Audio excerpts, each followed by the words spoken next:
Hello students, welcome to दक्षिणा ई classroom. CD2 में paper 2 का डिस्कशन हमें करना है। जेई एडवांस पैटर्न है। इस क्वेश्चन पेपर में टोटल 17 क्वेश्चन है। फर्स्ट 15 क्वेश्चन मल्टीपल करेक्ट है, last 2 question match the column है। फर्स्ट क्वेश्चन पे ध्यान दीजिए, कोऑर्डिनेशन कंपाउंड से रिलेटेड है। लो स्पिन कॉम्प्लेक्स आपको बताना है और EN रूल को भी फॉलो करना चाहिए। तो बेसिकली ये दोनों कंडीशन सेटिस्फाई करनी है। फर्स्ट कॉम्प्लेक्स हम देख लेते हैं। क्रोमियम 2+ है। सेंट्रल मेटल एटम के पास कितने इलेक्ट्रॉन होंगे? 24 - 2 22 इलेक्ट्रॉन। और बाकी कहां से आएंगे? लिगेंड से। मोनोडेंटेड लिगेंड है 6 टाइम, तो 6 × 2 12 इलेक्ट्रॉन प्लस 22 कितना हो गया? 34। इफेक्टिव एटॉमिक नंबर रूल को सेटिस्फाई नहीं करता है, हटा दो। ये लो स्पिन है या हाई स्पिन है ये चेक करने का जरूरत नहीं है। CrCO6, तो यहां क्रोमियम का ऑक्सीडेशन स्टेट है 0, तो 24 इलेक्ट्रॉन इसके पास है। लिगेंड से कितने आ जाएंगे? 6 × 2 12 + 24 36 इलेक्ट्रॉन। EN रूल को सपोर्ट करता है। अब यहां देख लेते हैं कि लो स्पिन है या हाई स्पिन है। तो क्रोमियम 0 है, 4s1 3d5 4p0 4d0, ये इसका इलेक्ट्रॉनिक कॉन्फ़िगरेशन है। सबसे पहले इनर शेल को फिल करते हैं ताकि आउटर मोस्ट शेल में से ऑर्बिटल को यूज करके हाइब्रिडाइजेशन इसका बता सके। 3d6 4s0 4p0 4d0। 3d6 में तो जो स्ट्रॉन्ग फील्ड लिगेंड होता है वो पेयरिंग करवा देता है और पेयरिंग करवाने के बाद लो स्पिन कॉम्प्लेक्स आना ही है। ये d ऑर्बिटल का स्प्लिटिंग आपने दिखा दिया। 1 2 3 4 5 6 carbon monoxide strong field ligand है, उसकी प्रेजेंस में पेयरिंग आपने करवा दिया। तो बेसिकली अनपेयर्ड इलेक्ट्रॉन यहां पे है नहीं, इसको क्या बोल सकते हैं? लो स्पिन कॉम्प्लेक्स। आगे देख लेते हैं हाइब्रिडाइजेशन क्या हो सकता है। 3d में से 2 ऑर्बिटल आएंगे, बाकी 4s में से 1 आएगा, 4p में से कितने आएंगे? 3, तो d2sp3 इसका हाइब्रिडाइजेशन पॉसिबल है। बी ऑप्शन आंसर हो गया। सी ऑप्शन पे आइए, PtCl6 2-, तो प्लेटिनम का एटॉमिक नंबर क्या होता है? नहीं भी याद है तो भी गैस कर सकते हैं। निकल के नीचे आता है और निकल और प्लेटिनम इन दोनों का जो इलेक्ट्रॉनिक कॉन्फ़िगरेशन है आसानी से गैस किया जा सकता है। निकल कितना हो गया? 28 + 18 + 32 कितना हो गया? ये 78। यहां कितना होता है? 4s2 3d 8 होता है, तो ये 5s2 6s2 6s2 5d8। आगे क्या होगा? 6p0 6d0। ये इलेक्ट्रॉनिक कॉन्फ़िगरेशन हो गया प्लैटिनम का।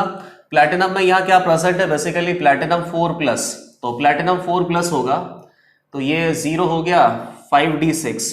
d में 6 इलेक्ट्रॉन है, मतलब हाई स्पिन लो स्पिन का कंसेप्ट तो होगा। 6s0 हो गया, 6p0 हो गया, 6d0 हो गया। टोटल इलेक्ट्रॉन यहां पे कितने हो गए? प्लैटिनम 4+ में 78 - 4 प्लस हेक्सा 6 कोऑर्डिनेशन नंबर है, मोनोडेंटेड लिगेंड है, तो 6 × 2 12 प्लस 74 कितना हो गया? 86।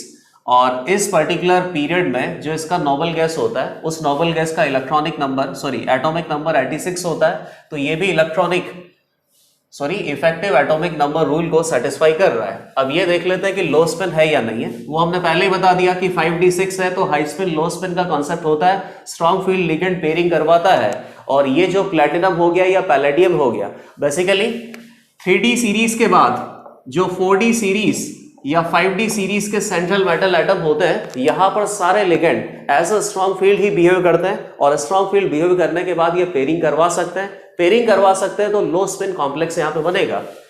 इसका हाइब्रिडाइजेशन अगेन कितना आएगा? ये d ऑर्बिटल का स्प्लिटिंग आपने दिखा दिया। 1 2 3 4 5 6, तो 2 d ऑर्बिटल अंदर से यूज होंगे, तो इनर d ऑर्बिटल कॉम्प्लेक्स होगा ये d2sp3। ऑक्टाहेड्रल कॉम्प्लेक्स है, d2sp3 हाइब्रिडाइजेशन आएगा, लो स्पिन कॉम्प्लेक्स हो गया, क्योंकि 4d और 5d सीरीज का जो सेंट्रल मेटल एटम होता है इसके लिए सारे लिगेंड स्ट्रॉन्ग फील्ड लिगेंड ही होते हैं, तो यहां बेसिकली पेयरिंग हो जाएगा। पेयरिंग हो जाएगा तो लो स्पिन कॉम्प्लेक्स बोलना पड़ेगा। सी ऑप्शन भी करेक्ट है। अब डी ऑप्शन पे आता है, CuNS3 होल थ्राइस CO+, तो कॉपर का यहां पे ऑक्सीडेशन स्टेट कितना हो गया? +1। NS3 न्यूट्रल होता है, कार्बन मोनोऑक्साइड न्यूट्रल होता है, तो कितना हो गया? 4s1 3d10 होता है ये, 4p0 4d0, तो कॉपर +1 कितना हो जाएगा? 4s0 हो जाएगा बेसिकली, तो 3d10 हो गया, 4s0 हो गया, 4p0 हो गया, 4d0 हो गया। अब 3d10 है, डी में इलेक्ट्रॉन कंप्लीटली फिल्ड है, तो बेसिकली SFL हो या WFL हो, इलेक्ट्रॉनिक कॉन्फ़िगरेशन को फिल करने का तरीका एक ही होगा और यहां पे कोई भी हाई स्पिन या लो स्पिन का कॉन्सेप्ट ही नहीं होगा। 3d10 में इलेक्ट्रॉन इसी तरीके से फिल होंगे, चाहे SFL हो चाहे WFL हो। तो बेसिकली हाई स्पिन लो स्पिन तो यहाँ पे हो नहीं सकता, लेकिन ये जरूर बोल सकते हैं कि इफेक्टिव एटॉमिक नंबर रूल को ये सपोर्ट कर रहा है। 3d10 है, कॉपर +1 में कितने इलेक्ट्रॉन होंगे? 29 - 1 28 इलेक्ट्रॉन होंगे। कोऑर्डिनेशन नंबर 4 है, मोनोडेंटेड लिगेंड है, तो 4 × 2 लिगेंड से इलेक्ट्रॉन मिलेंगे। 8 + 28 कितना हो गया? 36। इफेक्टिव एटॉमिक नंबर रूल को तो ये सपोर्ट करता है, लेकिन लो स्पिन कॉम्प्लेक्स या हाई स्पिन कॉम्प्लेक्स 3d10 में आप बोल नहीं सकते, वहां पर इस तरीके से टर्मिनोलॉजी को डिफाइन नहीं करते। फर्स्ट क्वेश्चन सॉल्व कर लिया, फर्स्ट क्वेश्चन का आंसर अपने पास क्या आ गया? बी और सी। अब सेकंड क्वेश्चन को देखिए। सेकंड क्वेश्चन में आपको क्या फाइंड आउट करना है? इनकरेक्ट, और बेसिकली पीरियोडिक प्रॉपर्टीज का क्वेश्चन है। साइज, इलेक्ट्रॉन एफिनिटी और आयोनाइजेशन एनर्जी का कंपैरिजन करना है। तो फर्स्ट आप देख लीजिए, ये 3D सीरीज है बेसिकली, और 3D सीरीज में आपको साइज देखना है। तो स्कैंडियम से लेके जिंक तक आप क्या देखते हो कि जैसे ही निकल आता है, निकल के बाद कॉपर आएगा, कॉपर के बाद जिंक आएगा। नॉर्मली लेफ्ट टू राइट अगर जाते हैं तो साइज डिक्रीज होता है पीरियड में, लेकिन निकल से जिंक जब हम जाते हैं तो साइज यहाँ पे इंक्रीज होता है। यही एक्सेप्शन आपने पढ़ा था, इस एक्सेप्शन का रीजन भी आपको पता है। तो निकल से ज्यादा साइज होना चाहिए कॉपर का, कॉपर से ज्यादा साइज होना चाहिए जिंक का। पहला ऑप्शन तो गलत हो गया, तो ये बेसिकली एक्सेप्शन ही दे रखा था। और अगर आपको साइज का एक्सेप्शन पता है तो ये क्वेश्चन आप सॉल्व कर पाते। AG, AU और CU। अब AU ये बेसिकली 3d9 मतलब कि 11th ग्रुप का बात है। ये कॉपर हो गया, कॉपर के नीचे सिल्वर आता है, सिल्वर के नीचे गोल्ड आता है। ये 3D सीरीज है, ये 4D सीरीज है, ये 5D सीरीज है। नॉर्मली टॉप टू बॉटम जाएंगे तो साइज इंक्रीज होना चाहिए, लेकिन आपको पता है कि 3D से ज्यादा बड़ा साइज 4D का होता है, और 4D और 5D का साइज ऑलमोस्ट इक्वल होता है ड्यू टू लेंथेनॉइड कॉन्ट्रैक्शन। तो कॉपर से ज्यादा बड़ा साइज किसका होना चाहिए? AG का। ये ऑप्शन भी गलत दे रखा है। सी ऑप्शन देखिए, ऑक्सीजन सल्फर और टेल्यूरियम का इलेक्ट्रॉन एफिनिटी कंपेयर करना है। Oxygen, sulphur, selenium, tellurium, electron affinity का क्या होता है? बेसिकली टॉप टू बॉटम अगर जाएंगे तो इलेक्ट्रॉन एफिनिटी डिक्रीज होता है। और यहां पे एक एक्सेप्शन भी आता है। ये ऑक्सीजन वाला जो पीरियड है ये कैसा है? 2p सीरीज है। सल्फर वाला कौन सा होता है? 3p series. नीचे जाने पर इलेक्ट्रॉन एफिनिटी डिक्रीज होना चाहिए, लेकिन उसके बावजूद भी ऑक्सीजन से ज्यादा इलेक्ट्रॉन एफिनिटी किसका होता है? सल्फर का। 2p सीरीज से ज्यादा इलेक्ट्रॉन एफिनिटी किसका होता है? 3p सीरीज का। तो ये भी बेसिकली एक्सेप्शन ही था। तो यहाँ पे करेक्ट ऑर्डर क्या आना चाहिए कि सबसे ज्यादा यहाँ पे इलेक्ट्रॉन एफिनिटी होता सल्फर का, उसके बाद होता ऑक्सीजन का, उसके बाद होता टेल्यूरियम का। ये भी गलत दे रखा है। और डी ऑप्शन आप देखिए, आयोनाइजेशन एनर्जी, बोरोन, एल्यूमिनियम और गैलियम। तो ये एल्यूमिनियम और गैलियम ये भी आपको एक्सेप्शन ही दे रखा है। तो चारों केसेस में अगर आपको एक्सेप्शन पता होते तो ही ये क्वेश्चन सही होता। Boron, aluminium, gallium. गैलियम किसके बाद आता है? जस्ट जिंक के बाद। जिंक पे हम क्या भर के निपटते हैं? 3d10। नीचे जाने पर टॉप टू बॉटम अगर आप जाओगे तो आयोनाइजेशन एनर्जी डिक्रीज होना चाहिए। तो बोरोन से कम एल्यूमिनियम का आना चाहिए, एल्यूमिनियम से कम गैलियम का आना चाहिए। ये इस तरीके से ऑर्डर आना चाहिए, लेकिन एक्सेप्शन क्या होता है कि एल्यूमिनियम से ज्यादा आयोनाइजेशन एनर्जी गैलियम का होता है due to poor shielding effect of 3d orbital. Poor shielding effect होगा तो इफेक्टिव न्यूक्लियर चार्ज ज्यादा होगा, और इफेक्टिव न्यूक्लियर चार्ज अगर ज्यादा है तो आउटर मोस्ट शेल के जो इलेक्ट्रॉन है इनको न्यूक्लियस अच्छे से पकड़ के रखा है। अच्छे से पकड़ के रखा है तो इन इलेक्ट्रॉन को निकालना मुश्किल होता है, आयोनाइजेशन एनर्जी ज्यादा देनी पड़ेगी। तो बोरोन से कम एल्यूमिनियम का होना चाहिए, लेकिन एल्यूमिनियम से ज्यादा गैलियम का आता है। ये करेक्ट ऑर्डर यहां पे होना चाहिए, और ये करेक्ट ऑर्डर आपको दे नहीं रखा है। तो इस ऑप्शन में बेसिकली चारों ऑप्शन इनकरेक्ट है। सेकंड क्वेश्चन में चारों ऑप्शन इनकरेक्ट है, तो चारों ही यहां पे आंसर हो जाएंगे। क्वेश्चन नंबर 3 देखिए, A + 2B और इससे क्या बन रहा है? 3C। सारे गैसेस हैं, होमोजीनियस गैसियस रिएक्शन है, बैलेंस्ड है, ये भी बता रखा है। आगे क्या बोला है? When B is mixed in A, above reaction occurs।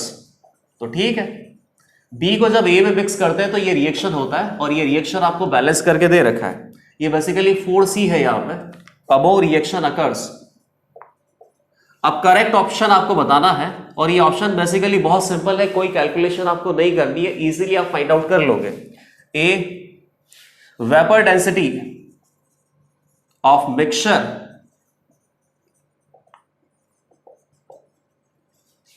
Decreases.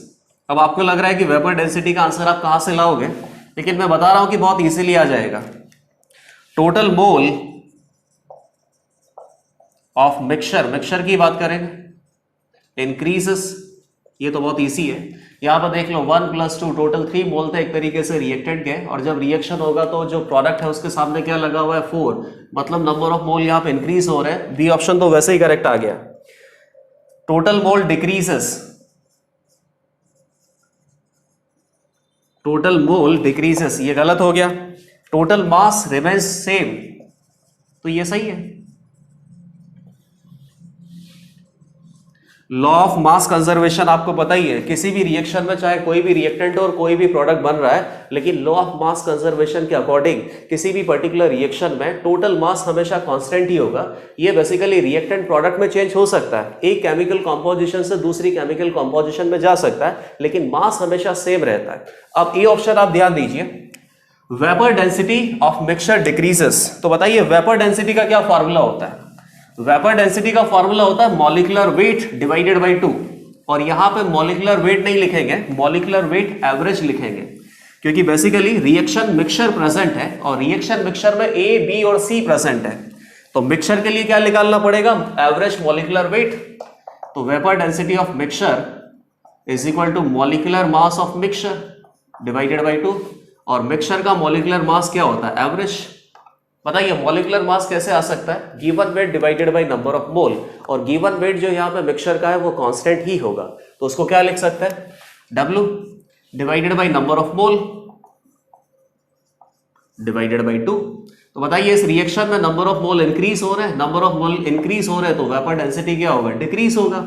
ये ऑप्शन भी सही हो गया, तो इसका आंसर क्या आ गया? A, B और D। टोटल 3 क्वेश्चन हमने अभी तक सॉल्व कर लिए। नेक्स्ट क्वेश्चन आप देखिए, नेक्स्ट क्वेश्चन रियल गैस से रिलेटेड है, और रियल गैस में जो क्रिटिकल फिनोमेना है, that means critical temperature, critical pressure और क्रिटिकल वॉल्यूम, इनके बारे में आपको थ्योरी थोड़ा सा पता होना चाहिए। क्रिटिकल फिनोमेना के लिए आपने और क्या देख रखा है? एंड्रयूज आइसोथर्म, और उस आइसोथर्म में बेसिकली आप ये बता सकते हो कि कौन से क्रिटिकल पॉइंट इंडिकेट करके दे रखे हैं, और वहां पे बेसिकली कौन से सेक्शन में लिक्विड प्रेजेंट होता है, गैस प्रेजेंट होता है, या लिक्विड और गैस का इक्विलिब्रियम होता है। तो एंड्रयूज आइसोथर्म पहले मैं यहाँ पे बना देता हूं, इसकी भी जरूरत पड़ने वाली है। एंड्रयूज आइसोथर्म क्या होता है? रियल गैस मतलब कि वांडर वाल गैस के लिए पीवी कर्व होता है, और ये पीवी कर्व कुछ ऐसा आता है, और इस कर्व में ये डॉट डॉट डॉट ये रीजन आपको इंडिकेट करके दिया होता है। इधर क्या होता है? गैसियस। यहां पे क्या होता है? लिक्विड और गैस में इक्विलिब्रियम एस्टेब्लिश्ड होता है, और यहां पे क्या होता है? प्योर लिक्विड होता है।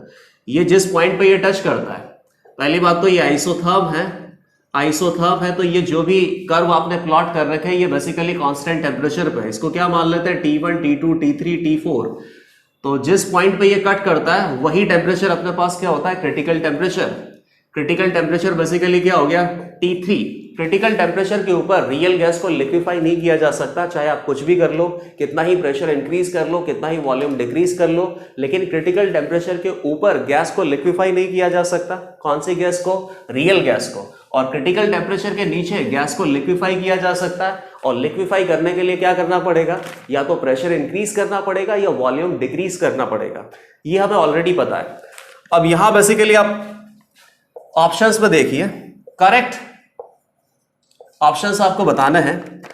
पहला ऑप्शन क्या है? Larger TC by PC, larger value your larger will be excluded volume. Excluded volume किसको बोलते हैं? वांडर वाल कांस्टेंट बी को।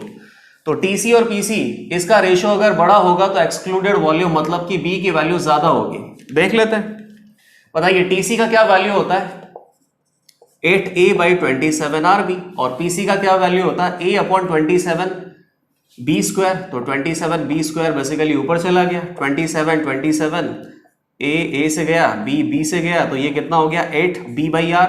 ये कांस्टेंट है, ये कांस्टेंट है, तो बेसिकली ये अगर रेशियो ज्यादा होगा तो किसको ज्यादा होना पड़ेगा, बी को, और बी ज्यादा है, यही आपको दे रखा है, ये ऑप्शन करेक्ट है। बी ऑप्शन देखिए, टीसी और टीबी क्रिटिकल टेम्परेचर और बॉयल्स टेम्परेचर में से कौन सा ज्यादा है, इन्होंने दे रखा है कि क्रिटिकल टेम्परेचर बॉयल्स टेम्परेचर से ज्यादा होता है, तो ये मुझे लग रहा है इनकरेक्ट। क्रिटिकल टेम्परेचर कितना है, 8A/27 RB, और बॉयल्स टेम्परेचर कितना होता है, A/RB। A/RB तो इधर भी है, और यहां पे क्या 8/27 कितना होगा, <1 ही होगा, तो क्रिटिकल टेम्परेचर कम होना चाहिए और बॉयल्स टेम्परेचर ज्यादा होना चाहिए, तो बी ऑप्शन आपको इनकरेक्ट दे रखा है। सी ऑप्शन देखिए, at critical point van der Waals gas isotherm, at critical point van der Waals gas isotherm dP/dV at critical temperature ये कितना होना चाहिए, 0, तो एग्जैक्टली सही दे रखा है। आप यहां पे देख लीजिए, ये क्रिटिकल टेम्परेचर वाला आइसोथर्म अपने पास, और इस पर्टिकुलर क्रिटिकल टेम्परेचर पे या क्रिटिकल पॉइंट पे इसको क्या बोलेंगे, प्रेशर क्रिटिकल, इसको क्या बोलेंगे, वॉल्यूम क्रिटिकल। तो इन तीनों पॉइंट्स पे बेसिकली कर्व का स्लोप कितना है, 0। कर्व का स्लोप 0 है तो क्या बोल सकते हैं, dP/dV that is equal to 0। कब, क्रिटिकल पॉइंट्स पे, मतलब प्रेशर क्रिटिकल होना चाहिए, वॉल्यूम क्रिटिकल होना चाहिए, टेम्परेचर क्रिटिकल होना चाहिए, तो सी ऑप्शन भी करेक्ट है। ए और सी ऑप्शन करेक्ट है, बी ऑप्शन इनकरेक्ट है। डी ऑप्शन देखिए, VC is equal to 3A, incorrect. Volume critical का वैल्यू क्या होता है, 3 into B, 3 into excluded volume. तो टोटल यहां पे कितने ऑप्शन सही थे, 2। ए और सी करेक्ट था, बी और डी इनकरेक्ट है। अब नेक्स्ट क्वेश्चन पे आते हैं। नेक्स्ट क्वेश्चन इक्विलिब्रियम से रिलेटेड है, और इक्विलिब्रियम में रिएक्शन क्वेश्चन Q की वैल्यू आपको दे रखी है, इक्विलिब्रियम कांस्टेंट Kc का वैल्यू भी हमें दे रखा है, तो Q और K की वैल्यू को कंपेयर करके आपको यह बताना है कि किसी भी पर्टिकुलर Q पे रिएक्शन का जो ओवरऑल मूवमेंट है, या तो वो फॉरवर्ड डायरेक्शन में होगा या वो बैकवर्ड डायरेक्शन में होगा। बताइए, रिएक्शन का जो ओवरऑल मूवमेंट है फॉरवर्ड और बैकवर्ड डायरेक्शन में कब इक्वल होता है, जब इक्विलिब्रियम एस्टेब्लिश हो जाता है। तो जब इक्विलिब्रियम एस्टेब्लिश होता है तो Q और K का वैल्यू क्या होता है, सेम होता है। फिलहाल आपके पास Q और K का वैल्यू सेम नहीं दे रखा है, Q और K की वैल्यू को कंपेयर करके ये बताना है कि उस पर्टिकुलर इंस्टेंट पे जो नेट मूवमेंट है इक्विलिब्रियम का वो फॉरवर्ड है या बैकवर्ड है। तो नेक्स्ट क्वेश्चन आप देखिए, बहुत ही सिंपल क्वेश्चन है, ये तो बेसिकली स्कोर करने के लिए दिया हुआ है।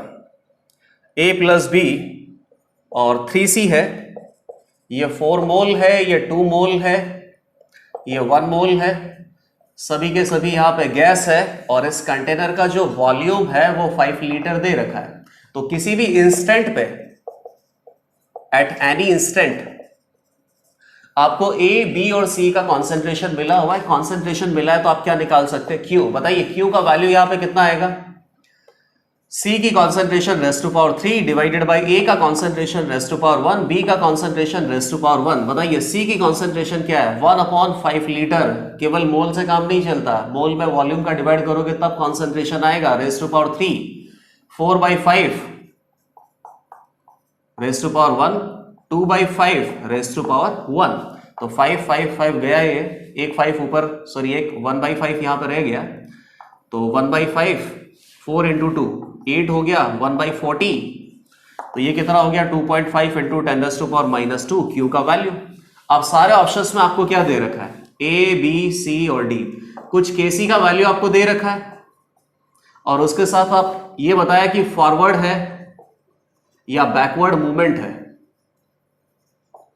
तो ये बेसिकली आप खुद ही चेक कर सकते हो। रिएक्शन क्वेश्चन Q का वैल्यू इक्विलिब्रियम कांस्टेंट Kc की वैल्यू से अगर कम है तो रिएक्शन का नेट मूवमेंट फॉरवर्ड डायरेक्शन में होता है, और रिएक्शन क्वेश्चन Q का वैल्यू Kc की वैल्यू से अगर ज्यादा है तो रिएक्शन का नेट मूवमेंट बैकवर्ड डायरेक्शन में होता है। ये इन्फॉर्मेशन ऑलरेडी हमें पता भी था, Q और Kc की वैल्यू को कंपेयर करके रिएक्शन का जो डायरेक्शन है वो हम प्रेडिक्ट कर सकते हैं। तो इस क्वेश्चन का आंसर आप बहुत इजीली निकाल लोगे। नेक्स्ट क्वेश्चन देखिए, केमिकल बॉन्डिंग से रिलेटेड है, कुछ कंपाउंड्स हमें दे रखे हैं और ये फाइंड आउट करना है कि कौन से कंपाउंड में सभी बॉन्ड लेंथ इक्वल नहीं है। तो इसका फर्स्ट ऑप्शन देखिए, सल्फर टेट्राफ्लोराइड। सल्फर और फ्लोरीन में 4 बॉन्ड्स प्रेजेंट है, एक लोन पेयर होगा। आपको ये बताना है कि सभी सल्फर फ्लोरीन बॉन्ड इक्वल है या नहीं है। तो स्ट्रक्चर बनाना पड़ेगा। स्ट्रक्चर बेसिकली क्या होगा, 4 sigma bond plus 1 lone pair, 5 hybrid orbital हो गए, तो हाइब्रिडाइजेशन कितना आ जाएगा, sp3d। sp3d में स्ट्रक्चर क्या होता है, ट्राइगोनल बाइपिरामिडल। इसका ढांचा मैंने बना दिया। अब आप देखिए कि यहाँ पे एक लॉन पेयर प्रेजेंट है। लॉन पेयर कहाँ पे रखेंगे? इक्वेटोरियल पे। बाकी जगह कौन हो गए? Fluorine atom. तो कुछ sulphur fluorine bond equatorial position में है, कुछ sulphur fluorine bond axial position में है, और एक्सियल और इक्वेटोरियल बॉन्ड दोनों का लेंथ इक्वल नहीं होगा। तो फर्स्ट ऑप्शन तो बहुत अच्छे से क्लियर हो गया कि यहाँ पे सल्फर और फ्लोरीन बॉन्ड सारे के सारे इक्वल लेंथ के नहीं होंगे। तो पहला तो आंसर हो जाएगा which do not have same bond length, ये आपको निकालना है। XeF4 देखिए, XeF4 में फ्लोरीन के साथ 4 बॉन्ड है, जिनॉन के आउटर मोस्ट शेल में 8 इलेक्ट्रॉन होते हैं, तो 4 बॉन्ड में 4 इलेक्ट्रॉन तो चले गए, बाकी 4 बच गए। तो 2 लॉन पेयर प्रेजेंट है, 2 लॉन पेयर और 4 सिग्मा बॉन्ड, टोटल कितना हो गया? 6 sp3d2। और sp3d2 के केस में ऑक्टाहेड्रल स्ट्रक्चर होती है, यहां पे कोई भी एक्सियल इक्वेटोरियल का फंडा नहीं है। इसको हम कैसे बनाएंगे? लॉन पेयर को मैक्सिमम 180 डिग्री के एंगल पे रखना है ताकि लॉन पेयर रिपल्शन मिनिमाइज हो और इस स्ट्रक्चर का स्टेबिलिटी मैक्सिमम हो। सभी फ्लोरीन बॉन्ड को, सभी जिनॉन फ्लोरीन बॉन्ड को एक ही एनवायरनमेंट मिल रहा है, ये सारे के सारे एक ही प्लेन में प्रेजेंट है, तो सभी जिनॉन फ्लोरीन बॉन्ड का जो लेंथ है वो इक्वल होगा। तो बी ऑप्शन तो आंसर नहीं हो सकता। सी और डी पे आइए। सी में क्या दे रखा है? Bicarbonate ion. तो बेसिकली यहां पर रेजोनेंस का एप्लीकेशन है, ये बाइकार्बोनेट आयन बना दिया। जहां पर इक्विवेलेंट रेजोनेटिंग स्ट्रक्चर बन सकता है, बेसिकली वहीं पे सारे के सारे सिंगल बॉन्ड और डबल बॉन्ड सारे इक्वल हो सकते हैं, सभी को क्या बोल सकते हैं? Partial double bond. यहां पे इक्विवेलेंट रेजोनेटिंग स्ट्रक्चर नहीं बनेगा। अगर ये कार्बोनेट आयन होता तो कार्बोनेट आयन का क्या बनता? 3 इक्विवेलेंट रेजोनेटिंग स्ट्रक्चर, और उस केस में कार्बन सिंगल बॉन्ड या कार्बन डबल बॉन्ड सारे के सारे यहाँ पे इक्वल होते हैं। हर किसी का बॉन्ड ऑर्डर कितना आता? 1.33। लेकिन ये स्ट्रक्चर नहीं है, यहां बेसिकली बाइकार्बोनेट आयन है। तो बाइकार्बोनेट आयन में इतने पार्ट में तो इक्विवेलेंट रेजोनेटिंग स्ट्रक्चर बन सकता है, लेकिन यहां से इक्विवेलेंट रेजोनेटिंग स्ट्रक्चर नहीं आएगा। तो ये जो दोनों बॉन्ड है ये तो बेसिकली सेम होंगे, लेकिन ये दोनों बॉन्ड इस कार्बन ऑक्सीजन सिंगल बॉन्ड से डिफरेंट होगा। तो यहां पे भी सारे बॉन्ड लेंथ सेम नहीं है, तो ये भी आंसर होगा। ClF3 ये भी बहुत ईजी है, 3 फ्लोरीन है तो 3 सिग्मा बॉन्ड तो ये हो गए। क्लोरीन हाइड्रोजन है, हाइड्रोजन के आउटर मोस्ट शेल में 7 इलेक्ट्रॉन होते हैं, 3 इलेक्ट्रॉन यहाँ पे बॉन्ड बनाने में यूटिलाइज कर लिए क्लोरीन ने, 4 इलेक्ट्रॉन है, तो 4 इलेक्ट्रॉन मतलब 2 लोन पेयर, टोटल कितना हो गया? 5 मतलब क्या हो गया? sp3d, और sp3d में एक्सियल इक्वेटोरियल का फंडा होता ही है। 2 लोन पेयर इक्वेटोरियल पे लगा दो तो एक फ्लोरीन इक्वेटोरियल पे है, बाकी के 2 फ्लोरीन एक्सियल पे है। फ्लोरीन जो एक्सियल पे है और फ्लोरीन जो इक्वेटोरियल पे है, इन दोनों का बॉन्ड लेंथ इक्वल नहीं होगा। बॉन्ड लेंथ इक्वल नहीं होगा तो ये भी आंसर होगा। तो टोटल आंसर अपने पास कितने हो गए? 3, A, C और D। अब नेक्स्ट क्वेश्चन पे आते हैं, ये सब हटा देता हूं मैं। नेक्स्ट क्वेश्चन कोऑर्डिनेशन कंपाउंड से रिलेटेड है और कंप्लीटली थ्योरेटिकल क्वेश्चन है। 4 स्टेटमेंट आपको दे रखे हैं, इन चारों स्टेटमेंट में से इनकरेक्ट ढूंढ के निकालना है। पहला स्टेटमेंट क्या है? सल्फेट आयन फ्लेक्सीडेंटेड होता है, बिल्कुल सही है। सल्फेट आयन किसी पर्टिकुलर कोऑर्डिनेशन कॉम्प्लेक्स में मोनोडेंटेड भी हो सकता है या बाइडेंटेड भी हो सकता है, डिपेंड करता है कि आपको बेसिकली रिक्वायरमेंट क्या है। क्वेश्चन में कोई ना कोई हिंट आपको मिलेगा, उस हिंट से आप ये बता सकते हो कि इस पर्टिकुलर कोऑर्डिनेशन कॉम्प्लेक्स में सल्फेट आयन का जो रोल है वो मोनोडेंटेड है या बाइडेंटेड है, और ऐसे लिगेंड को हम क्या बोलते हैं? फ्लेक्सीडेंटेड। तो पहला तो सही हो गया, हमें क्या ढूंढना? इनकरेक्ट। अगला आ गया primary valency of complex always ionises in aqueous solution, बिल्कुल गलत है ये। प्राइमरी वैलेंसी हम किसको बोलते हैं? किसी भी पर्टिकुलर कोऑर्डिनेशन कॉम्प्लेक्स में जो सेंट्रल मेटल एटम होता है। सेंट्रल मेटल एटम क्या होता है? Basically cation. इस कैटायनिक चार्ज को जो सेटिस्फाई कर दे, उन एनायंस को हम क्या बोलते हैं? Primary valency. तो ऐसा नहीं है कि प्राइमरी वैलेंसी हमेशा आयोनाइजेबल होती है। यहां पे एक एग्जांपल हम ले लेते हैं, जैसे मान लो कि COCl3.6NH3 और एक और कोऑर्डिनेशन कॉम्प्लेक्स ले लिया COCl3.5NH3। अब इसको मैं कैसे बनाऊंगा? CONH3 Cl3, तो यहां बेसिकली सेकेंडरी वैलेंसी कितना है? 6, और प्राइमरी वैलेंसी कितना है? प्राइमरी वैलेंसी क्या होता है? Number of anions which can satisfy cationic charge of central metal atom. तो यहां सेंट्रल मेटल एटम के ऊपर कितना चार्ज है? 3+। को कौन सैटिस्फाई कर सकता है? 3-, और एनायनिक लिगेंड कौन है? Cl-। एक Cl- के ऊपर एक नेगेटिव चार्ज है, तो टोटल कितने Cl- का रिक्वायरमेंट है? 3 Cl- का रिक्वायरमेंट है, और 3 Cl- अपने पास यहां पे है भी सही। तो बेसिकली प्राइमरी वैलेंसी कितना हो गया? 3। प्राइमरी वैलेंसी कितना है 3, और यहाँ पे सभी प्राइमरी वैलेंसी कोऑर्डिनेशन स्फीयर के बाहर है, मतलब यहाँ पे सारी प्राइमरी वैलेंसी आयोनाइजेबल है। सारी प्राइमरी वैलेंसी आयोनाइजेबल हो भी सकती है और नहीं भी हो सकती। सेकंड एग्जांपल आप देखिए, इसमें भी क्या है, CO3+ है। CO3+ का 3+ चार्ज कौन सेटिस्फाई करेगा, 3- कहां से मिलेगा, एनायनिक लिगेंड से। एनायनिक लिगेंड कौन है, Cl-, तो कितना Cl- चाहिए, 3 Cl- आपको दे रखा है। यहां पे भी प्राइमरी वैलेंसी 3 है, लेकिन यहां पे सभी प्राइमरी वैलेंसी आयनाइजेबल नहीं होगी, वो आपको पता चल जाएगा अपने आप ही जब इसका सही कोऑर्डिनेशन स्फीयर हम बनाएंगे। कोबाल्ट 3+ का जो कोऑर्डिनेशन नंबर होता है वो 6 होता है, तो NH3 जो लिगेंड है ये 5 अवेलेबल है, तो एक Cl यहाँ पे कोऑर्डिनेशन स्फीयर के अंदर चला गया, तो ये Cl atom basically primary valency के जैसे भी वर्क करेगा और सेकेंडरी वैलेंसी के जैसे भी वर्क करेगा, और बाकी 2 Cl एटम या 2 Cl- आयंस यहाँ पे प्राइमरी वैलेंसी तो है ही सही और ये आयनाइजेबल हो सकता है, लेकिन थर्ड Cl- आयन जो प्राइमरी वैलेंसी भी है और जो सेकेंडरी वैलेंसी भी है ये आयनाइजेबल नहीं है, तो ये बी स्टेटमेंट गलत हो गया। सी स्टेटमेंट पे आते हैं, bleaching powder is a double salt, बिल्कुल गलत है बेटा। ब्लीचिंग पाउडर डबल सॉल्ट नहीं होता, ब्लीचिंग पाउडर मिक्स सॉल्ट होता है।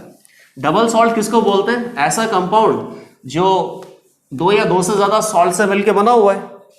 जैसे मान लो कि KCl.MgCl2.6H2O, KCl है पोटेशियम क्लोराइड है, MgCl2 मैग्नीशियम डाइक्लोराइड है, तो डबल सॉल्ट यहाँ पे प्रेजेंट है, इसीलिए इसको क्या बोलेंगे, डबल सॉल्ट।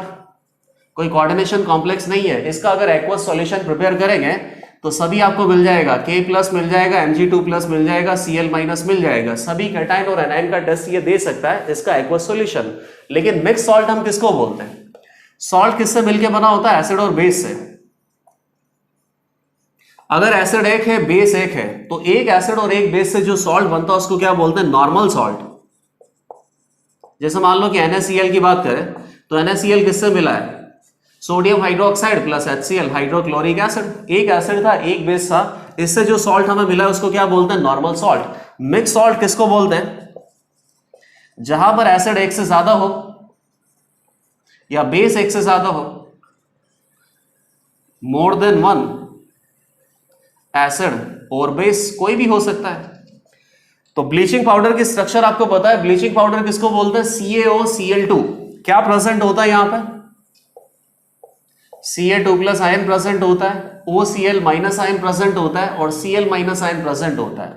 तो Ca2+ तो ये कैल्शियम हाइड्रोक्साइड रहा होगा, OCl- HOCl रहा होगा और HCl रहा होगा। ये 2 एसिड है एक बेस है, 2 एसिड है और एक बेस है, तो इसको क्या बोलेंगे, मिक्स सॉल्ट, डबल सॉल्ट नहीं बोलते। तो ये भी गलत हो गया। और लास्ट ऑप्शन क्या दे रखा है, क्रोमियम का कॉम्प्लेक्स है, एक जगह लिगेंड H2 है और दूसरी जगह लिगेंड कौन है, ऑक्सीलेट आयन है। तो दोनों में से ज्यादा स्टेबल कौन होगा, जहां पर लिगेंड ऑक्सीलेट आयन है, क्योंकि oxalate ion basically chelating ligand है। जहां पर भी कीलेटिंग लिगेंड प्रेजेंट होता है, ऐसे पर्टिकुलर कोऑर्डिनेशन कॉम्प्लेक्स का स्टेबिलिटी नॉन कीलेटिंग लिगेंड से ज्यादा होता है। लेकिन उसके पहले ये भी देख कर लेना कि इनमें से कोई स्ट्रॉन्ग फील्ड लिगेंड तो नहीं है। H2O भी वीक फील्ड लिगेंड है और C2O4 ऑक्सीलेट आयन भी वीक फील्ड लिगेंड है। तो सिंपली आपने ये देख लिया कि जो कीलेटिंग लिगेंड है वहां से स्टेबिलिटी ज्यादा प्रोवाइड होगा। तो टोटल यहां पे 3 स्टेटमेंट इनकरेक्ट है, B, C और D। A स्टेटमेंट करेक्ट था। अब नेक्स्ट क्वेश्चन देखते हैं। Next question again chemical bonding से रिलेटेड है और यहां पे करेक्ट स्टेटमेंट आपको बताना है। तो ऐसा करते हैं कि जो भी स्टेटमेंट हम लिख रहे हैं उसको साथ में फाइंड आउट कर लेंगे करेक्ट है या इनकरेक्ट है। बहुत ही इजी है। बोरासिन किसको बोलते हैं, B3N3H6। इसमें intermolecular force of attraction C6H6 benzene से ज्यादा है। बिल्कुल सही बात है। बेंजीन कैसा होता है, नॉन पोलर।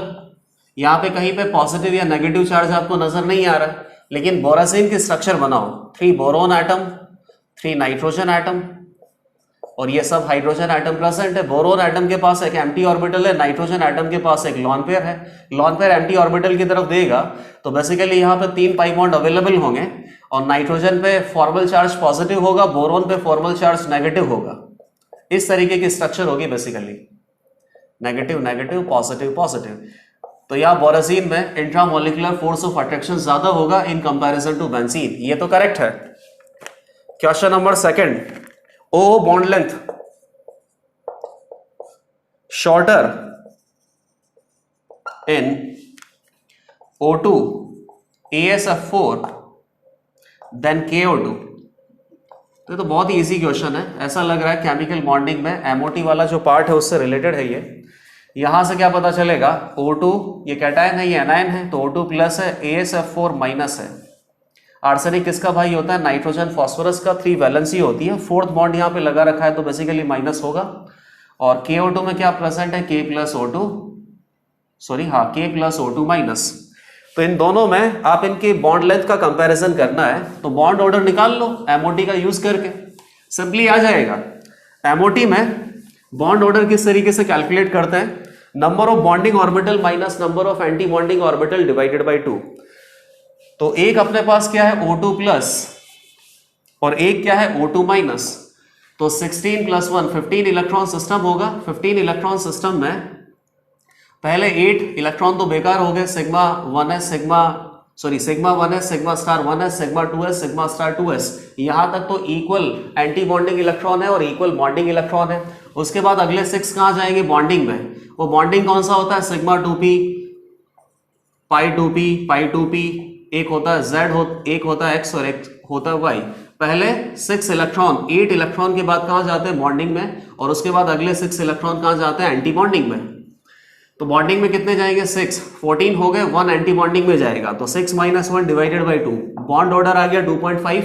यहां कितने इलेक्ट्रॉन हो गए अपने पास, 16 प्लस 1 17। पहले 8 तो बेकार हो गए, अगले 6 कहां जाएंगे, बॉन्डिंग में, और अगले 3 कहां जाएंगे, एंटी बॉन्डिंग में।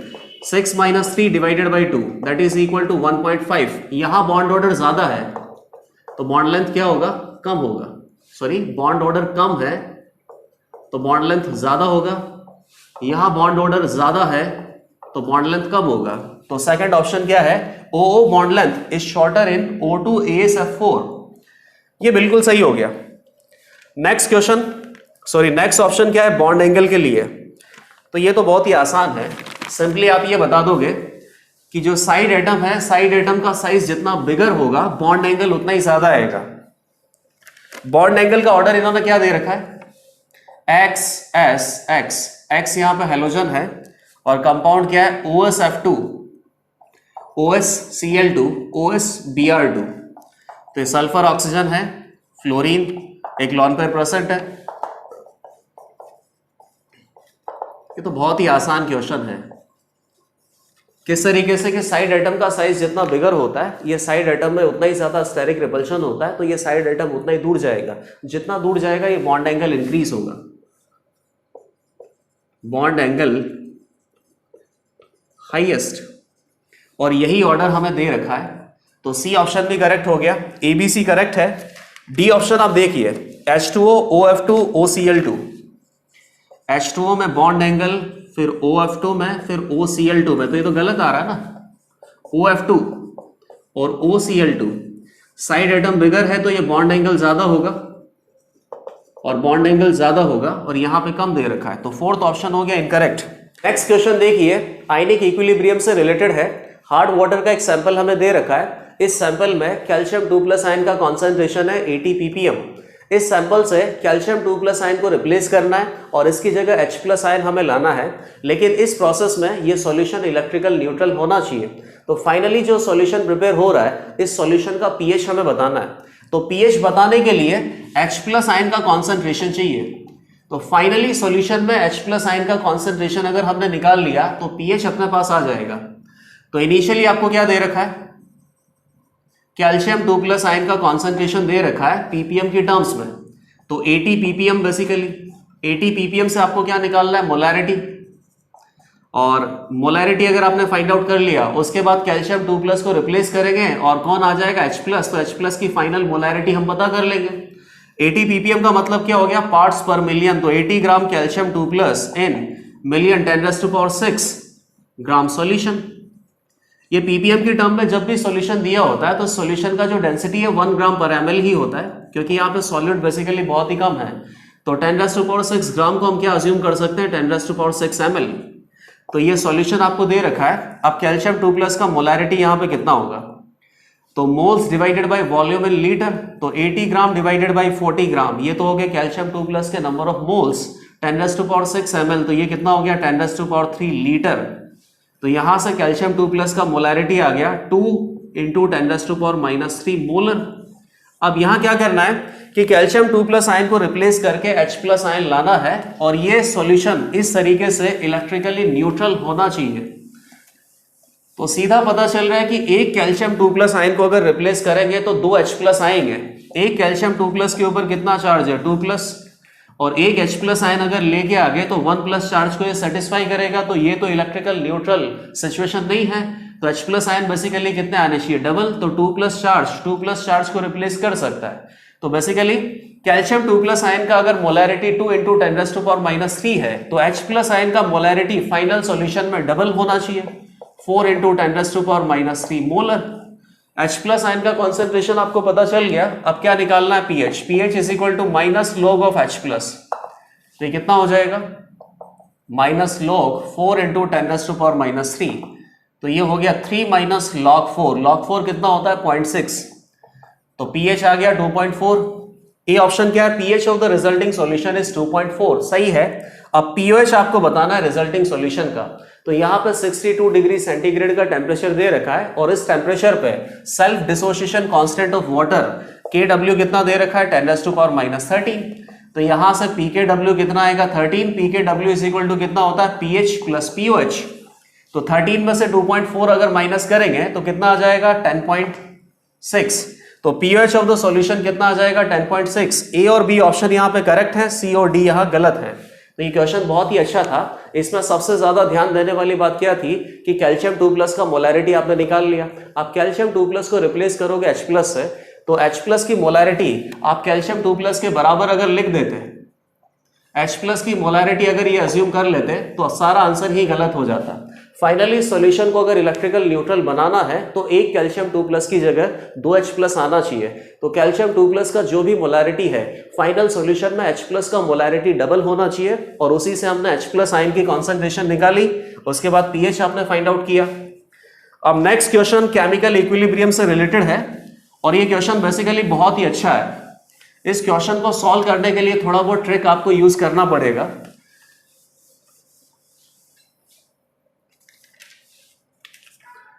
एक गैसियस रिएक्शन हमें दे रखा है P+2Q और इक्विलिब्रियम का साइन है R+S यहां पे बन रहा है। इसकी मोलैरिटी है 2 और इसकी कॉन्सेंट्रेशन है 4। ये दोनों है 0 टाइम t इक्वल टू 0 पे और time t equal to equilibrium पे। ये कितना होगा ये कितना होगा R और S कितना होगा ये आपको फाइंड आउट करना है। Kc का वैल्यू कितना दे रखा है 10⁻12। तो यहां से आप क्या समझ रहे हो कि Kc की वैल्यू 10⁻3 से बहुत ज्यादा है। इसका मतलब ये रिएक्शन ऑलमोस्ट कंप्लीट हो गया है। ऑलमोस्ट 99.9999% कंप्लीट होने के बाद ही ये इक्विलिब्रियम सेटल हो रहा है। तो इसी इंफॉर्मेशन को यूटिलाइज करने के बाद ही ये क्वेश्चन हम सॉल्व कर सकते हैं। बाकी नॉर्मल तरीके से क्वेश्चन सॉल्व नहीं होगा। एक बार देख लेते हैं कि नॉर्मल तरीके से क्या डिफिकल्टी यहां पे आ सकती है। बताइए इसकी 2 मोलर कॉन्सेंट्रेशन, इसकी 4 मोलर कॉन्सेंट्रेशन है। लेट अस से कि इसमें से कितना जाएगा x। तो 1 के लिए ये 2 यूटिलाइज होता है तो x के लिए 2x यूटिलाइज होगा। तो 4 में से कितना जाएगा 2x और ये कितना बन जाएगा 1 से कितना बनता है 1 तो x और x। तो यहां से Kc का वैल्यू आप क्या निकालोगे 10⁻12 equal to x raise to power 1 divided by 2 minus x raise to power 1 और 4 minus 2x rays to power 2। तो इस पर्टिकुलर क्वेश्चन को तो आप सॉल्व नहीं कर पाओगे। क्वाड्रेटिक इक्वेशन भी यहाँ पे बन रहा है और नीचे 3 डिग्री पे इक्वेशन बन रहा है। तो ये इस तरीके से सॉल्व नहीं हो पाएगा। कितनी भी कोशिश कर लो आप यहाँ पे x की वैल्यू नहीं निकाल पाओगे। तो अब आपको क्या यूटिलाइज करना होगा कि Kc की वैल्यू कितनी है 10⁻12 है, बहुत ज्यादा है। इसका मतलब रिएक्शन ऑलमोस्ट कंप्लीट होने वाला है और इस रिएक्शन में जो रिएक्टेंट है वो नेग्लिजिबल प्रेजेंट है और प्रोडक्ट कंप्लीटली फॉर्म हो चुके हैं। तो उसको कैसे देखेंगे, ये जो 2 माइनस x है इसको आप क्या कंसिडर कर सकते हो, एक तरीके से y कंसिडर कर सकते हो और ये y की वैल्यू क्या होगी ऑलमोस्ट 0, क्योंकि जो रिएक्टेंट है वो ऑलमोस्ट रिएक्ट कर चुके हैं। और एक बात और देखना, इसके 1 मोल के लिए इसका कितना रिक्वायर्ड है 2 मोल, तो इसकी 2 मोलर कॉन्सेंट्रेशन के लिए इसका कितना रिक्वायर्ड है 4 मोलर कॉन्सेंट्रेशन। मतलब दोनों साथ में खत्म हो गए, दोनों स्टोइकियोमेट्रिक अमाउंट में आपको दे रखे। सिमिलरली 4 माइनस 2x इसको क्या लिखेंगे 2 इंटू 2 माइनस एक्स। अगेन ये सारी क्वांटिटी भी ऑलमोस्ट 0 के इक्वल है। 2 माइनस एक्स को आपने क्या माना है y, तो ये बेसिकली कितना हो जाएगा 2y, y is tending to 0 तो 2y is also tending to 0। इन दोनों की कॉन्सेंट्रेशन ऑलमोस्ट नेग्लिजिबल है, लेकिन वो आपने कितना मान लिया y और 2y। सिमिलरली ये कंप्लीटली कंज्यूम हो गया तो x यहां पे कितना बनेगा, तो ये कितना बन सकता है बेसिकली 1 मोल से ये 1 मोल बनता है तो 2 मोल से कितना बनेगा 2 मोल, और ये भी कितना बनेगा 2 मोल। तो फाइनली अप्रोक्सीमेशन से आपने PQRS का जो कॉन्सेंट्रेशन है वो निकाल लिया। अब Kc की वैल्यू आप यूज कर लो, 10⁻12 is equal to product divided by reactant. Product कितना है 2⁻1 डिवाइडेड बाय रिएक्टेंट की कॉन्सेंट्रेशन कितनी है y⁻1 और 2y⁻2, तो कितना हो गया 2⁻2 ये कैंसिल आउट हो गया। 10⁻12 is equal to 1/y⁻³ y³ is equal to 10⁻⁻12 y is equal to कितना हो गया 10⁻⁻4 मोलर, और 10⁻⁻4 मोलर ऑलमोस्ट नेग्लिजिबल कॉन्सेंट्रेशन आ रहा है, और नेग्लिजिबल कॉन्सेंट्रेशन ही यहाँ पे रिएक्टेंट का बचेगा क्योंकि ये फाइनली कंप्लीटली प्रोडक्ट में कन्वर्ट हो गया है। तो यहाँ पर ऑप्शंस बेसिकली अपने पास क्या है, R और S का जो मोलर कॉन्सेंट्रेशन है वो 2 मोलर है, बिल्कुल सही बात है। रिएक्शन ऑलमोस्ट कंप्लीट हो गया तो इसके 1 मोल से इसका कितना बनेगा 2 मोल, इसका कितना दे रखा है 2 मोल, तो R और S दोनों कितने मिलेंगे 2 मोल और 2 मोल। B क्या है, P और Q का जो कॉन्सेंट्रेशन है 10⁻⁻4 मोलर है, गलत है। इसका कॉन्सेंट्रेशन Y है तो 10⁻⁻4 मोलर है, और इसका कॉन्सेंट्रेशन 2Y है तो ये बेसिकली कितना हो जाएगा 2 × 10⁻⁻4 मोलर। P की कॉन्सेंट्रेशन 10⁻⁻4 मोलर और Q का कॉन्सेंट्रेशन 2 × 10⁻⁻4 मोलर, तो C और D ऑप्शन भी करेक्ट है, A, C और D। लेकिन अप्रोक्सीमेशन आपको लेना पड़ता, बिना अप्रोक्सीमेशन के ये सवाल सॉल्व नहीं होता, क्योंकि इस क्वेश्चन में बेसिकली 3 डिग्री का इक्वेशन बन रहा था और उस 3 डिग्री की इक्वेशन को सॉल्व करने में बहुत ज्यादा टाइम लगता है। अब नेक्स्ट क्वेश्चन देखिए,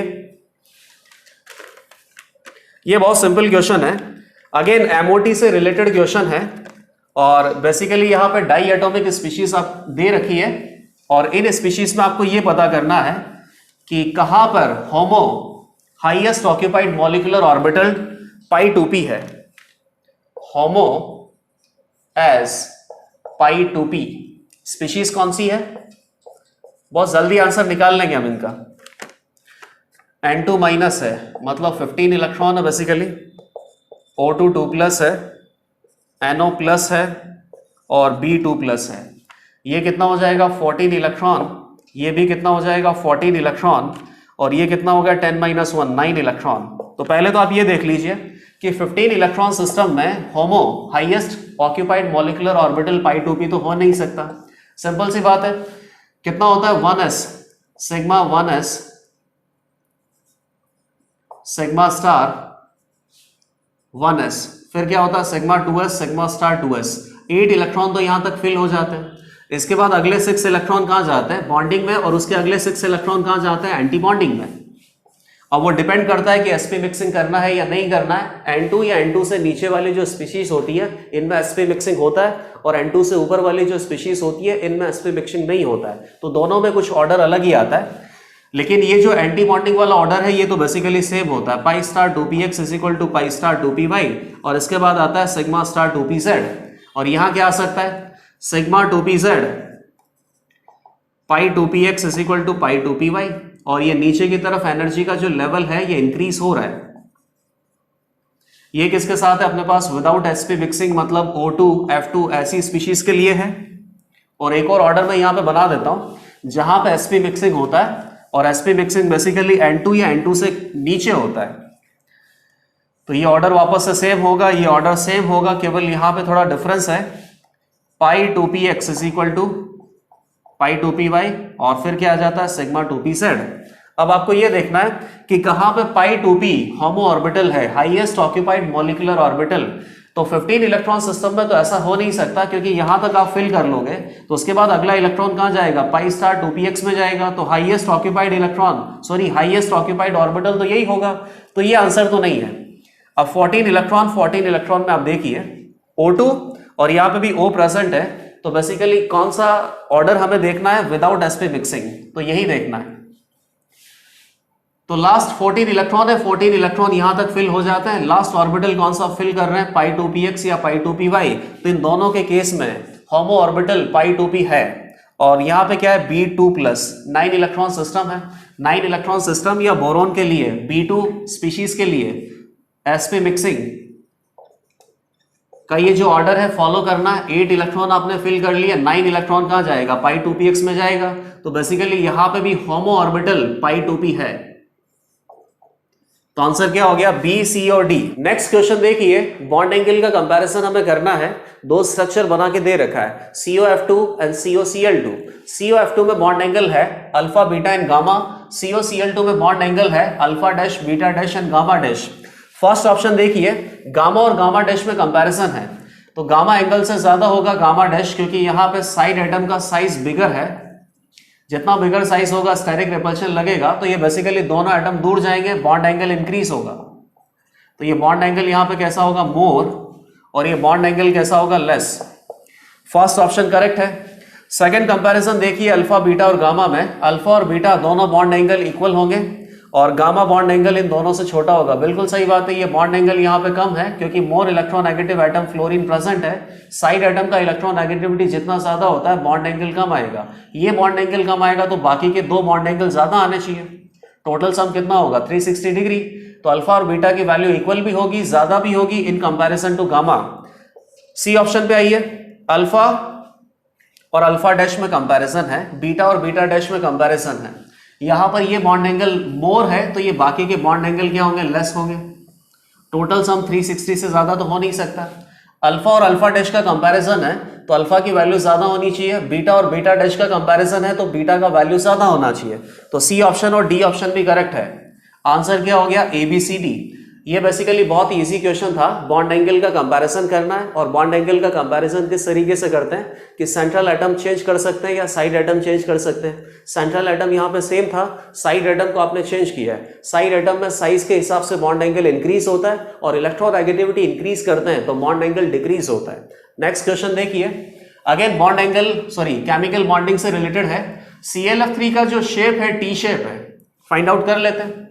क्लोरीन के आउटर मोस्ट शेल में 7 इलेक्ट्रॉन होते हैं, हाइड्रोजन है बेसिकली, और 3 इलेक्ट्रॉन फ्लोरीन के साथ 3 बॉन्ड बनाएंगे तो बाकी कितने बच गए, 4। तो 2 तो लॉन पेयर हो गए, 3 बॉन्ड पेयर हो गए। कितना हो गया, 5 मतलब हो गया sp3d ट्राइगोनल बाइपिरामिडल। स्ट्रक्चर बना देता हूं पहले। ट्राइगोनल बाइपिरामिडल होगा नहीं क्योंकि यहाँ पे 2 लॉन पेयर प्रेजेंट है। लॉन पेयर को कहां लगाएंगे, इक्वेटोरियल में। तो ये शेप कैसा आ गया, टी शेप आ गया। ई ऑप्शन करेक्ट है। अगला क्या है, SF4 में FSF, ये बॉन्ड एंगल इक्वेटोरियल में 103 होता है due to lone pair repulsion. ये तो गलत हो गया बेटा, यहां लॉन पेयर रिपल्शन तो हो ही नहीं सकता क्योंकि सल्फर एटम के ऊपर एक ही लॉन पेयर है। और इसको आप ड्रॉ करके देख लेना, 120 डिग्री का एंगल होता है इक्वेटोरियल में, और lone pair bond pair repulsion होगा। तो lone pair bond pair repulsion भी अगर होगा तो 120 से डिक्रीज होकर 103 तक आना बहुत मुश्किल है। सी ऑप्शन देखिए, ICl4 माइनस में ClICl बॉन्ड एंगल 90 है, ये हो सकता है। 4Cl है तो 4 सिग्मा बॉन्ड होंगे। 4 सिग्मा बॉन्ड में इसके 4 इलेक्ट्रॉन का यूटिलाइजेशन हो गया।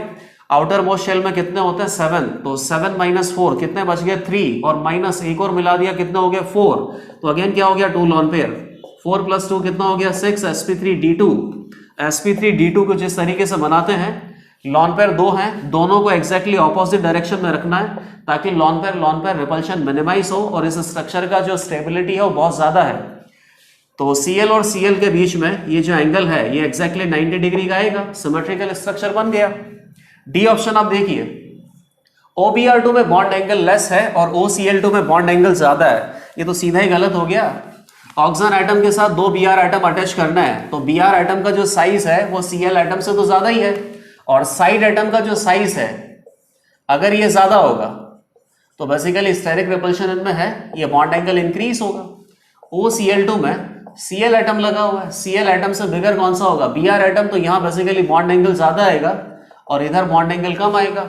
तो डी ऑप्शन इनकरेक्ट हो गया। करेक्ट ऑप्शन ओनली कौन सा है, ए और सी। नेक्स्ट क्वेश्चन देखिए, कुछ कंपाउंड हमें दे रखे हैं और ये फाइंड आउट करना है कि इनमें से कौन सा कंपाउंड एग्जिस्ट नहीं करता है। फर्स्ट ऑप्शन है FeI3। FeI3 में क्या प्रेजेंट है, Fe3+ और I- आयोडाइड आयन।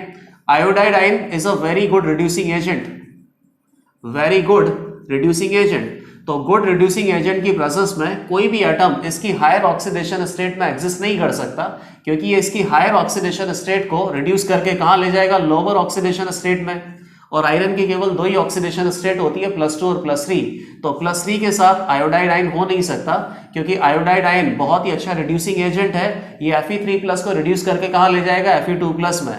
तो क्या बनेगा, FeI2। FeI2 एग्जिस्ट करता है, लेकिन FeI3 एग्जिस्ट नहीं करता है। तो ए ऑप्शन आंसर हो गया। सेकंड क्या है, SH6। अब ये तो बहुत इजी है, केमिकल बॉन्डिंग में ही पढ़ा था। यहां बेसिकली सल्फर और हाइड्रोजन में कितने बॉन्ड है, 6 बॉन्ड है। तो 6 sigma bond plus 0 lone pair, hybridisation कितना आ जाएगा, sp3d2। और आपने क्या पता किया है कि sp3d, ये sp3d2, ये sp3d3 हाइब्रिडाइजेशन पॉसिबल होने के लिए साइड एटम की इलेक्ट्रोनेगेटिविटी 2.5 या 2.5 से ज्यादा होनी चाहिए। हाइड्रोजन की इलेक्ट्रोनेगेटिविटी 2.5 या 2.5 से ज्यादा नहीं है, तो बेसिकली ये हाइब्रिडाइजेशन हाइड्रोजन के साथ एग्जिस्ट नहीं कर सकता। तो बी ऑप्शन भी सही है। PbI3, Pb की क्या ऑक्सीडेशन स्टेट होती है, +2 और +4। तो +4 हायर ऑक्सीडेशन स्टेट है, और ये higher oxidation state good reducing agent I- के साथ एग्जिस्ट नहीं कर सकता। I- Pb4+ को रिड्यूस करके कहां ले जाएगा, Pb2+ में। Pb2+ में अगर ले जाएगा तो PbI2 तो एग्जिस्ट करता है, लेकिन PbI4 एग्जिस्ट नहीं करता। तो सी ऑप्शन भी एग्जिस्ट नहीं करेगा। अब डी ऑप्शन आप देखिए, PI5। PI5 क्या है, कोवैलेंट कंपाउंड है, और ये कोवैलेंट कंपाउंड बेसिकली एग्जिस्ट करता है। इसके बारे में भी बहुत अच्छी बातें हैं। PI5 अगर गैसियस फॉर्म में है तो ये एग्जिस्ट नहीं कर सकता, क्योंकि फास्फोरस के आयोडीन के साथ 5 बॉन्ड होंगे, और आयोडीन की साइज बहुत ही बड़ी है, तो इनके बीच में स्टेरिक रिपल्शन इतना ज्यादा होगा कि फास्फोरस के आसपास 5 आयोडीन एटम एडजस्ट नहीं हो सकते, और ये एग्जिस्ट नहीं करेगा।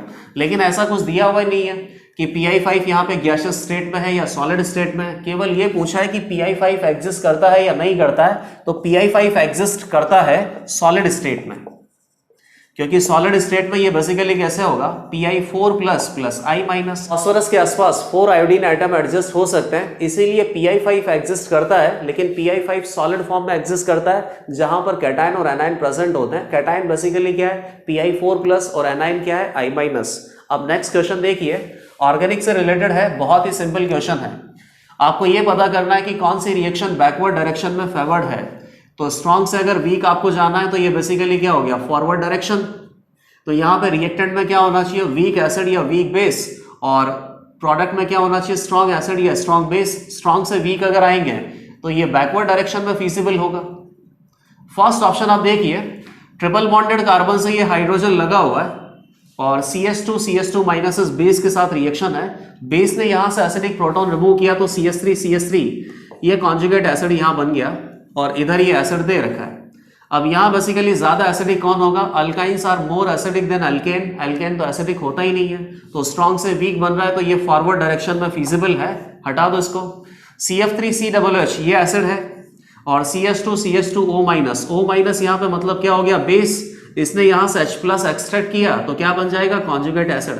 अब इन दोनों एसिड में आप कंपेयर कीजिए, CF3COH कार्बोक्सिलिक एसिड है, और OH अल्कोहल है। अल्कोहल के कंपैरिजन में कार्बोक्सिलिक एसिड स्ट्रॉन्गर एसिड होता है, स्ट्रॉन्ग से वीक बन रहा है, ये भी फॉरवर्ड डायरेक्शन में फीसिबल है, तो आंसर नहीं होगा। अब यहां देखिए SS2+ दे रखा है, और ऑक्सीजन एटम के ऊपर लॉन पेयर है, ये यहां से H+ एक्सट्रैक्ट करेगा, तो ये हो गया बेस। उसके बाद ये H+ दे देगा, तो ये एसिड से क्या बन जाएगा, कॉन्जुगेट बेस, तो ये भी बेस है। यहां बेसिक स्ट्रेंथ से कंपेयर कर लेते हैं, OH है और SH है।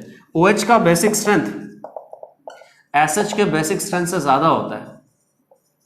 ये स्ट्रॉन्ग बेस है, ये वीक बेस है, तो स्ट्रॉन्ग बेस से वीक बेस फॉरवर्ड डायरेक्शन में फीजिबल है, तो ये भी आंसर नहीं होगा। अब लास्ट ऑप्शन देखिए, लास्ट ऑप्शन में क्या है, फिनॉल है और एनिलीनियम आयन है। तो रिएक्टेंट साइड एनिलीनियम आयन है, तो ये क्या हो गया, एसिड। यहां से H+ ये एक्सट्रैक्ट करेगा, तो ये बेस है। एसिड H+ देने के बाद क्या बन जाएगा, कॉन्जुगेट बेस। तो रिएक्टेंट में बेस कौन हो गया, फिनॉल, और प्रोडक्ट में बेस कौन हो जाएगा, एनिलीन।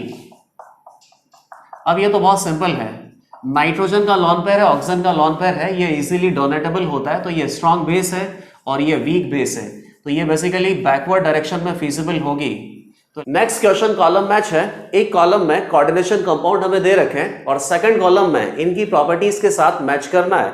तो फर्स्ट कोऑर्डिनेशन कंपाउंड है COF6 और आपको ये देखना है कि डायमैग्नेटिक कॉम्प्लेक्स है या पैरामैग्नेटिक है। डी ऑर्बिटल अगर इन्वॉल्व है हाइब्रिडाइजेशन में तो वो डी ऑर्बिटल dz² है या dx²y² है। Similarly inner D orbital complex है या आउटर डी ऑर्बिटल कॉम्प्लेक्स है। COF6 F तो यहां पे क्या है, वीक फील्ड लिगेंड है। कॉबाल्ट 3+ है, यही ऑक्सीडेशन स्टेट होगा। कॉबाल्ट का इलेक्ट्रॉनिक कॉन्फ़िगरेशन 4s2 3d7 होता है, 4p0 4d0। तो 3+ का क्या होगा, 2 इलेक्ट्रॉन आउटर मोस्ट शेल में से चले गए और 3d में से 1 इलेक्ट्रॉन जाएगा। तो ये क्या बन गया, 3d6 4s0 4p0 4d0। 3d6 है और वीक फील्ड लिगेंड है तो डी ऑर्बिटल की स्प्लिटिंग में कोई भी पेयरिंग यहां पे नहीं होगा। 1 2 3 4 5 6 4 अनपेयर्ड इलेक्ट्रॉन होगा। 4 अनपेयर्ड इलेक्ट्रॉन है तो ये पैरामैग्नेटिक कॉम्प्लेक्स है।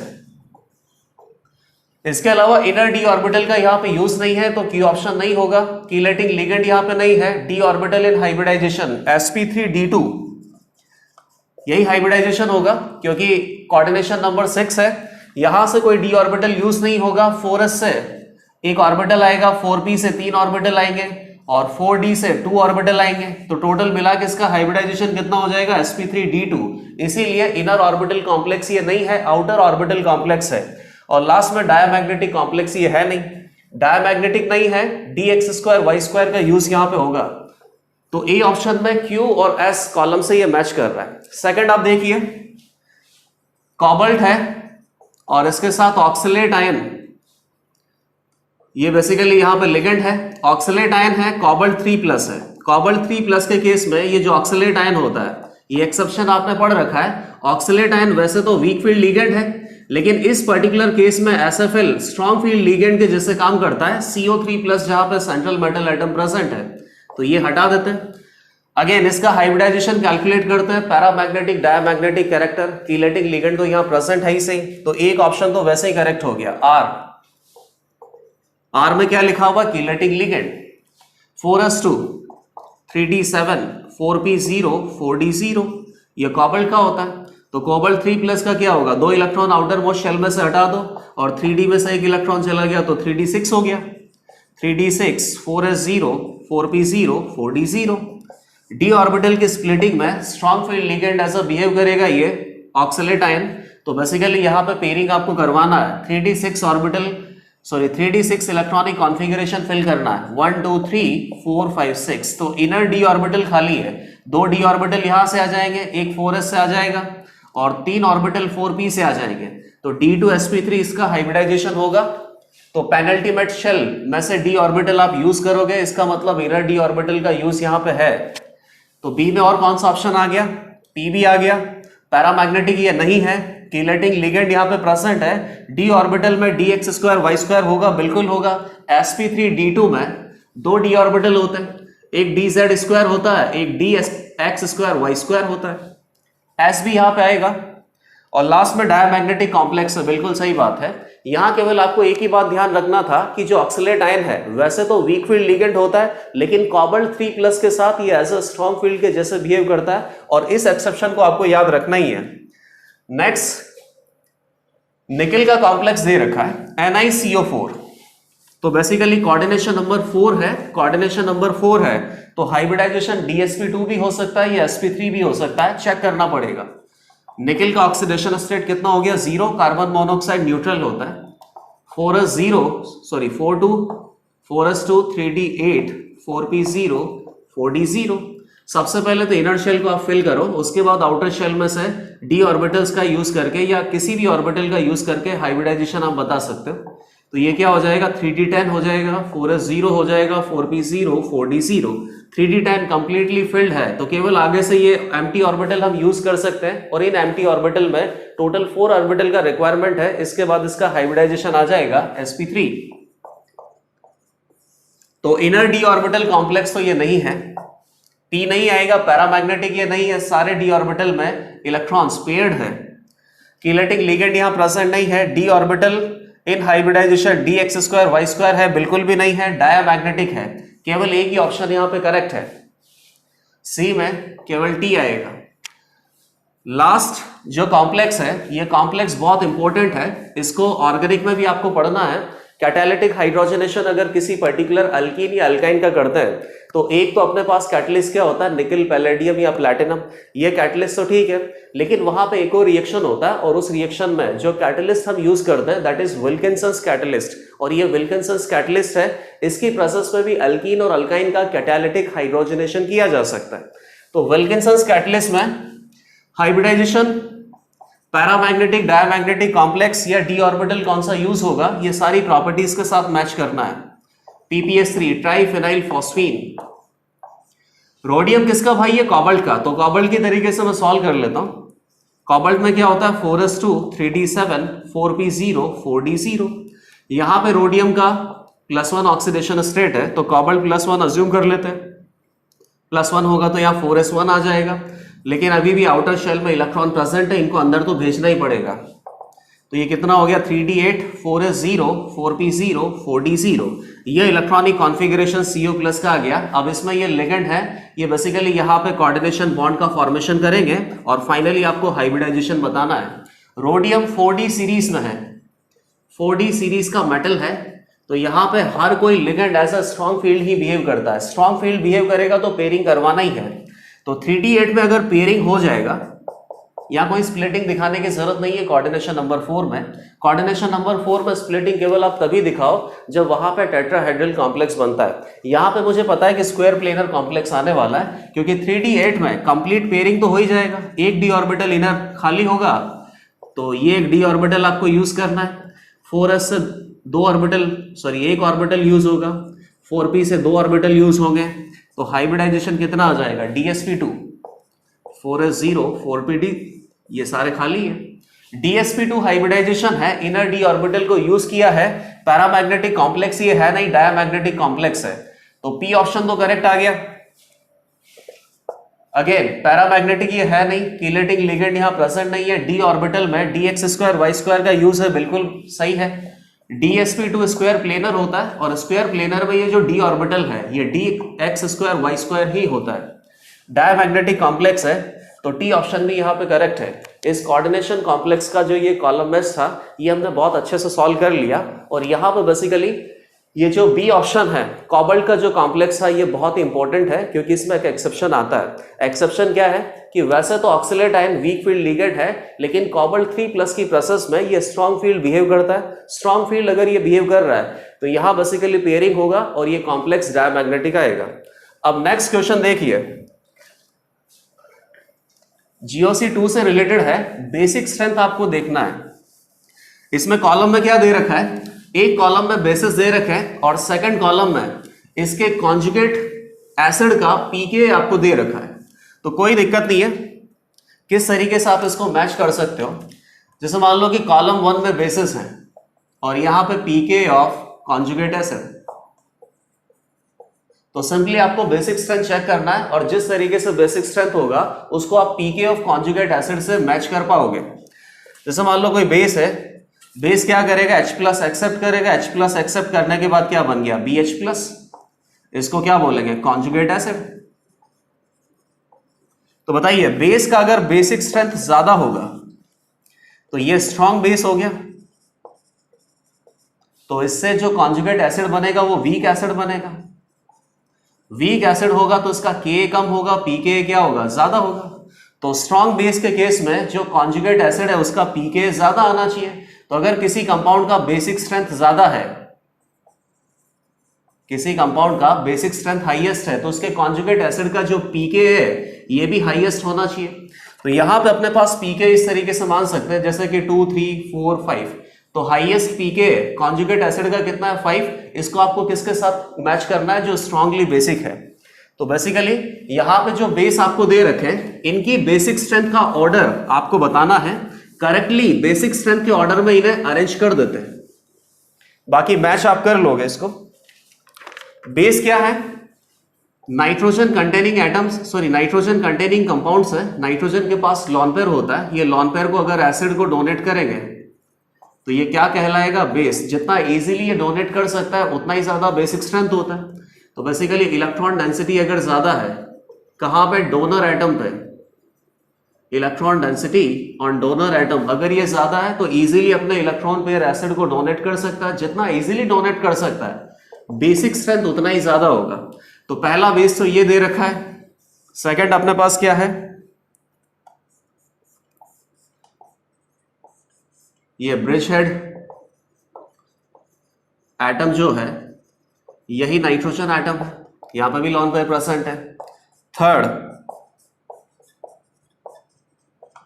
या बेसिकली यहां पे करेक्ट ऑर्डर प्रेडिक्ट कर लो, उसके बाद कॉलम मैच किया जा सकता है। और फोर्थ है, अगेन ये ब्रिज हेड टाइप से बना के दे रखा है, नाइट्रोजन एटम है और यहां पर C डबल बॉन्ड बनाया हुआ है। तो बताइए सबसे ज्यादा बेसिक कौन होगा जहां पर लॉन पेयर लोकलाइज्ड है, और कहीं पर अगर लॉन पेयर डी लोकलाइज्ड है तो पूरे पर्टिकुलर कंपाउंड पे ये डिस्पर्स हो जाएगा। डिस्पर्स होगा तो इलेक्ट्रॉन डेंसिटी कम होगा, इलेक्ट्रॉन डेंसिटी कम होगा तो इसकी इलेक्ट्रॉन डोनेटिंग कैपेबिलिटी कम हो जाएगी, बेसिक स्ट्रेंथ कम हो जाएगा। तो यहां पे ये जो लॉन पेयर है, लॉन पेयर गैप पाई, ये रेजोनेंस कर रहा है तो इसको क्या बोलेंगे? Delocalised. ये लॉन पेयर रेजोनेंस यहां पे नहीं कर रहा है, लोकलाइज्ड। ये लॉन पेयर रेजोनेंस नहीं कर रहा है, ये lone pair gap and pi. आपको क्या लग रहा है कि रेजोनेंस कर रहा है क्योंकि कॉन्जुगेटेड सिस्टम बन रहा है, लेकिन ऐसा कुछ नहीं है। ब्रिज हेड कार्बन एटम हो या ब्रिज हेड नाइट्रोजन एटम हो, बेसिकली यहां पे रेजोनेंस नहीं हो सकता क्योंकि नॉन प्लेनर स्ट्रक्चर होता है ब्रिज हेड पे। इसको थोड़ा और सही से बना देते हैं। ये एग्जैक्टली यही स्ट्रक्चर है, यहां नाइट्रोजन एटम लगा दो और बगल में C डबल बॉन्ड हो, तो यहां कोई प्लेनर स्ट्रक्चर तो होता नहीं है, तो रेजोनेंस नहीं होगा, तो इसको भी क्या बोलेंगे? लोकलाइज्ड। तो क्या पता चल गया कौन ज्यादा बेसिक है? 2, 3, 4 ये ज्यादा बेसिक है और 1 में जो बेस है इसकी बेसिक स्ट्रेंथ सबसे कम है क्योंकि लॉन पेयर डी लोकलाइज्ड है। अब 2, 3, 4 में हम देख लेते हैं। तो यहां बेसिकली लॉन पेयर प्रेजेंट है, इधर ब्रिज हेड पे प्रेजेंट है और यहां C डबल बॉन्ड है, तो C डबल बॉन्ड का क्या लगेगा? इलेक्ट्रॉन विड्रॉइंग ग्रुप है, इससे बेसिक स्ट्रेंथ डिक्रीज होगा। तो 4, 1, इसके बाद क्या आ गया? 2, 3। अब 2, 3 में आप देखना, ये बहुत इंपॉर्टेंट क्वेश्चन है। यहां पर बेसिकली सेकंड वाले में ब्रिज हेड एटम नाइट्रोजन है और थर्ड वाले में ये कोई ब्रिज हेड एटम नहीं है, तो यहां पे ये ब्रिज हेड है तो कोई अमाइन इन्वर्जन जैसा फिनोमेना नहीं होगा। साइक्लोहेक्सेन में भी आपको पता है कि ये साइक्लोहेक्सेन का जो स्ट्रक्चर है ये वाला, एक कार्बन एटम को रिप्लेस करके नाइट्रोजन एटम लगा दिया, बाकी ऑलमोस्ट साइक्लोहेक्सेन जैसा स्ट्रक्चर है। साइक्लोहेक्सेन में भी इन्वर्जन होता है, इन्वर्जन होने के कारण बेसिकली बेसिक स्ट्रेंथ कम होता है, ये हमें ऑलरेडी पता है। तो यहां पे अमाइन इन्वर्जन या साइक्लोहेक्सेन इन्वर्जन ये भी बोल सकते हैं, साइक्लोहेक्सेन टाइप इन्वर्जन हो सकता है, और ये अगर होगा तो बेसिक स्ट्रेंथ कम आएगा। यहां पर ऐसी पॉसिबिलिटी नहीं है क्योंकि ब्रिज हेड एटम पे कोई अमाइन इन्वर्जन का फिनोमेना नहीं होता, तो इसका बेसिक स्ट्रेंथ इसके कंपैरिजन में स्लाइटली ज्यादा आएगा। तो बेसिक स्ट्रेंथ ज्यादा किसका होगा? थर्ड। और कौन सा कंपाउंड अपने पास? सेकंड का बेसिक स्ट्रेंथ ज्यादा होगा, थर्ड का कम होगा, फोर्थ का कम होगा और फर्स्ट का सबसे कम होगा।